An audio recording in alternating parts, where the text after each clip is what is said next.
So there is a Twitch streamer out there named Nadia, and she actually plays games, believe it or not, and doesn't just sit around in a bathtub for a bunch of prepubescent boy viewers.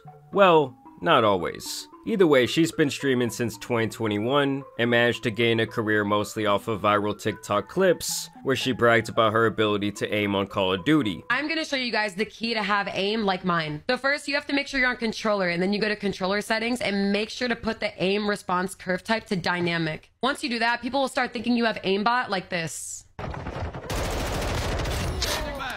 Now, almost immediately, people found problems with her streams and her gameplay, claiming that she was cheating. Real quick, let me play this in 0.5 speed so you can see just how fast this happens.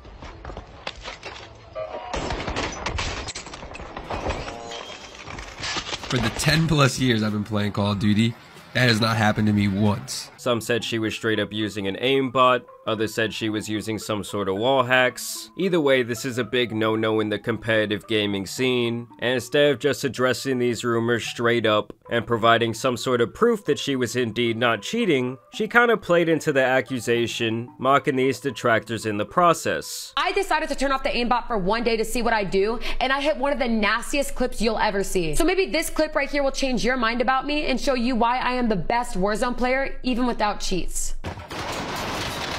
Yeah, shit on.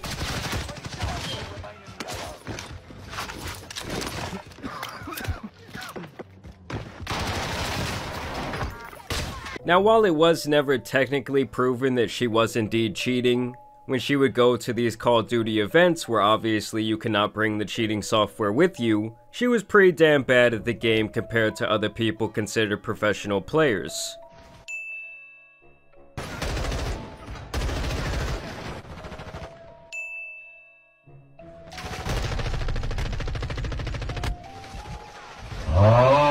Now, after this massive eruption onto the gaming scene, her numbers would begin to dip across the board in terms of her viewership, as she more or less seemed like a one-trick pony. And this in turn led her to a toxic place, with people spamming her with comments every single day about her downfall and these cheating accusations. And it got to the point that she was so upset about this narrative surrounding her name that she would even dox a viewer who joked about her cheating. So I just want to say, Daddy Slayer, I know you used your name as Daddy Slayer, and you said, enjoy using cheats, but what you don't know is that when you send me money on PayPal, it actually gives me your full name, so thank you for the $1 dono. But despite breaking Twitch terms of service, she was unbanned just a few hours later, causing many people to debate should she have been banned longer by Twitch. This was a major controversy online, as many in the streaming community felt this should be a bannable offense. In the end, she would get a 5-hour slap on the wrist for this from Twitch.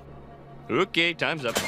Now get out. Which is not surprising considering the simp TOS over there. And while she did end up apologizing, I got banned for sharing personal information about somebody. So I kept getting a donation that popped up on my stream labels, and it was a person that was sending me hate, and the name was anonymous. When you get a donation on your phone, the name of the person pops up. So I said the person's first and last name. And I do apologize to Twitch, and I appreciate them for unbanning me, by the way. Thank you very much. And this was kind of the nail in the coffin for her reputation in the gaming community. From here, she would lean into other content and would even begin her OF era, where she began selling spicy content online. Obviously, with a lot of her and other TikTok/gaming-based channels having an audience of kids to teenagers, a lot of people thought this wasn't a great look. Add that to the fact that she started doing staged content, and she pretty much became a running joke online. Now, I tell you guys all of that information because I did want to give you guys some background into her story and how she's really tarnished her reputation over the last couple of years. Now, with all of that being said, yesterday she caused yet another stir online when she tweeted out that she was completely blacklisted from playing Call of Duty tournaments. She claims this is all for posting bikini pictures and that she never posted nudity once in her life. And then she goes on to play the sexism card, saying, again, the guys in the COD community can post their bare ass on social media, GG's. And this is not the first time that she has complained about this very same thing, while also claiming sexism. And don't get me wrong, while the gaming community can definitely be a bit of a boys' club, I do not think in this situation that that's what this is about. I believe it was actually just a couple of months ago when she was complaining about this very same thing. I don't remember if she was not invited to TwitchCon or another Call of Duty event, but either way, she went on a tangent about how it wasn't fair, and she went on to get absolutely bodied by the gaming community.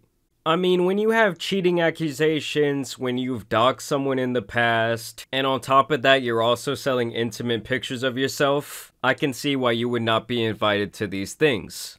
I mean, if you go onto her exclusive content page, you can even see it here. She says, "Welcome to my page, only a sneak peek of what's here." And the first picture available on here to everyone, because you know I didn't pay for this, is her standing showing off her whole butt with the Call of Duty logo in the background of the photo. Other videos have captions like this. "This is 1000% the craziest video I'm putting up so far of Arza and I," which is some girl she's making out with. "Please do not make me regret uploading this." Yes, it's almost 2 minutes long.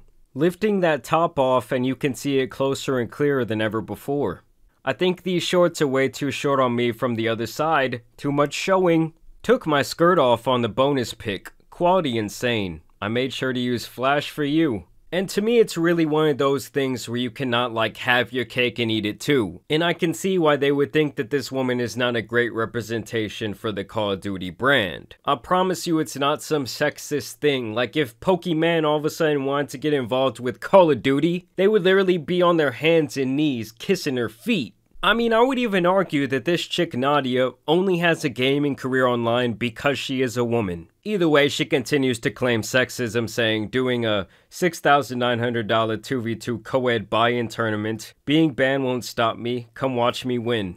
Of course, the narrative still continues. People say she's been blacklisted because she used cheats. Overall, I just think she's not very good for this community in general. She's kind of been a toxic creator. She even complains that they had invited her to come out to one of their next events, but then when it actually rolled around, I guess they more or less ghosted her. I suppose these are DMs between her and someone who helps host these events, where they say, "That's all good, we'll make sure we get you a captain spot in the next resurgence we host, you're the bomb." And she replies, "Thank you, I'm sorry, I'm for sure playing COD again though." And they say, "No need to be sorry, we'll get you next time." And the thing is, guys, in life, that's just sometimes the way it goes. Sometimes other people are going to get an opportunity that you felt you deserved. Sometimes you think you got some business going on to the table when it's really not, and then you just get ghosted out of nowhere. But it doesn't have to do with, like, being a man or woman. In the content game, people will make promises to you all the time and then not fulfill them. And I just feel like with the presence that she has created for herself online, all the controversy with the cheating,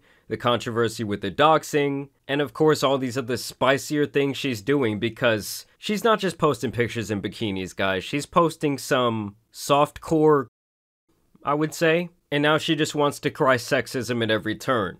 I don't know, I just think it's crazy how some people can always see themselves as the victim in literally every situation. Either way, I do want to know what you guys think about this down below. As always, I also want to thank you guys for watching today's video, dropping a like and subscribing. But as you guys know, it's been your boy the Tan Superman, and some other sexism out here needs to be covered, so I'm out.